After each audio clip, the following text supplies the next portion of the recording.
Hello guys, welcome to another video. दोस्तों, आज हम एक और स्टोरी को ट्रांसलेट करने जा रहे हैं और हमेशा की तरह मैं इसे हिंदी में ट्रांसलेट करूंगा। तो आज की वीडियो जो है वो काफ़ी इंटरेस्टिंग होने वाली है। इसको आखिर तक ज़रूर देखिएगा ताकि आप इसको अच्छे तरीके से समझ सकें। तो इस वीडियो में आपको वर्ड बाय वर्ड मीनिंग मिलेंगे और साथ में हम ग्रामर का जो पोर्शन है उसको भी कवर करेंगे। तो आपसे गुजारिश है इस वीडियो को आखिर तक ज़रूर देखिएगा। चैनल पर पहली बार आए तो ज़रूर सब्सक्राइब कर लें। तो वीडियो शुरू करते हैं। वीडियो का जो टाइटल है वो है all that glitters is not gold. Glitters कहते हैं चमक को या चमकती कोई चीज़, तो गोल्ड कहते हैं सोने को। तो इसका क्या मतलब हुआ? All that glitters is not gold के हर चमकती हुई चीज़ सोना नहीं होती।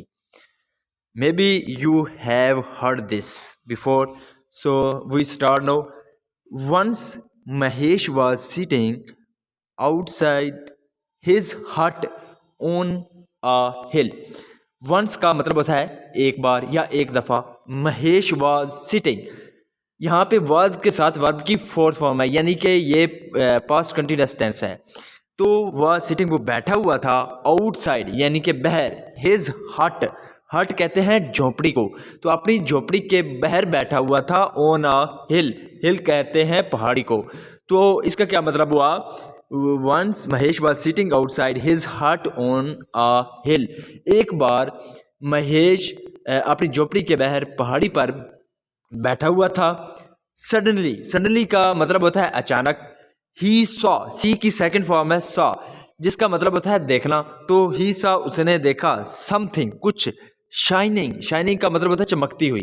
तो चमकती हुई किसी चीज को देखा at a distance. At a distance का मतलब होता है कुछ दूरी पर, कुछ फासले पर। तो इसका क्या मतलब हुआ? Suddenly he saw something shining at a distance, यानी कि उसने अचानक से दूरी पर एक किसी चीज को चमकते हुए देखा। ही सेड, उसने कहा, oh it's a golden house. It's a golden, golden कहते हैं सोने का, हाउस कहते हैं घर को, तो ये यानी कि सोने का घर है। सो इसलिए महेश रश्ड, रश का मतलब होता है तेजी में कहीं जाना, यानी कि किसी जगह तेजी से पहुंचना, उसको रश बोलते हैं। तो महेश रश्ड टू वर्ड्स, तो जो महेश है वो तेजी से गया कहाँ? द हाउस, यानी कि उस घर की तरफ गया। टू वर्ड्स का मतलब होता है की तरफ, तो की ओर। तो महेश जो है उस घर की तरफ गया, मेड अप, जो कि बना हुआ था, ऑफ गोल्ड, सोने का। तो इसका क्या मतलब हुआ? Mahesh rush towards the house made up of gold, कि जो महेश है वो उस घर की तरफ, यानी कि जो कि सोने का बना हुआ था, उसकी तरफ तेजी से गया। ही रैन वेरी फास्ट।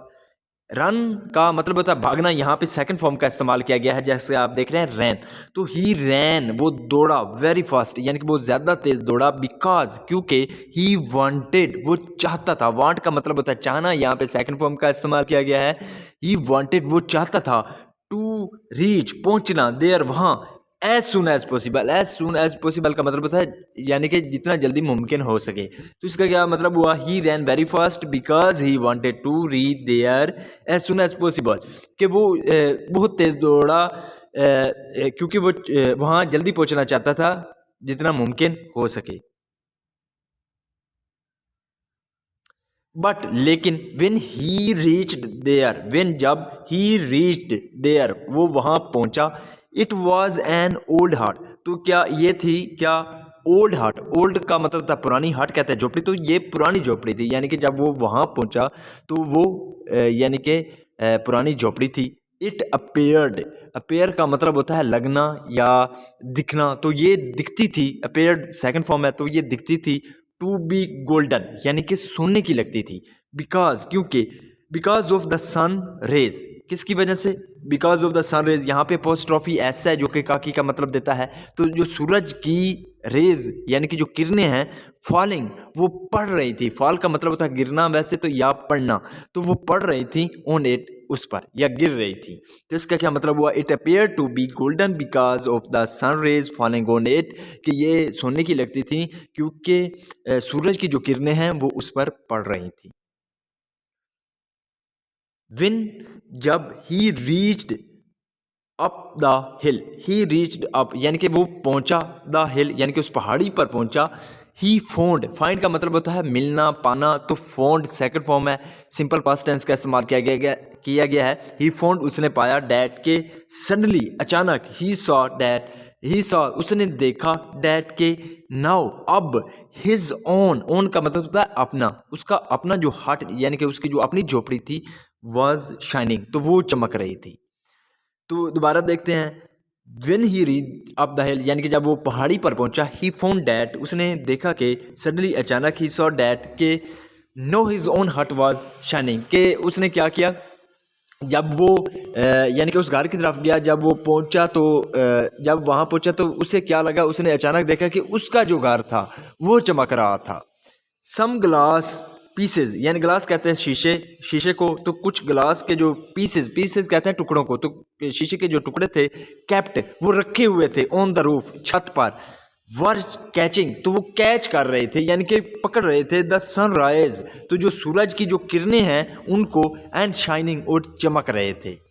तो इसका क्या मतलब हुआ, some glass pieces kept on the roof were catching the sun rays and shining, के जो कुछ शीशे के जो गिलास हैं या टुकड़े हैं वो छत पर रखे हुए थे और वो उस पर जो सूरज की किरणें पड़ रही थी जिसकी वजह से वो घर चमक रहा था।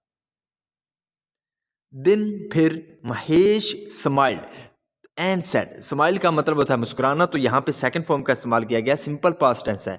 तो दिन फिर महेश स्माइल तो जो महेश है वो मुस्कुराया, एंड सेड और कहा, नाउ अब, I have understood, I have यहाँ पे हैव के साथ वर्ब की थर्ड फॉर्म है, जब हैव के साथ वर्ब की थर्ड फॉर्म लगती है तो वो प्रेजेंट परफेक्ट टेंस का वाक़या माना जाता है। तो आई हैव अंडरस्टूड मैं समझ गया हूँ, डैट के all that glitters is not gold, के तमाम जो यानी कि हर जो चमकती हुई चीज़ सोना नहीं होती, ये मैं समझ चुका हूँ, ऐसा महेश ने कहा।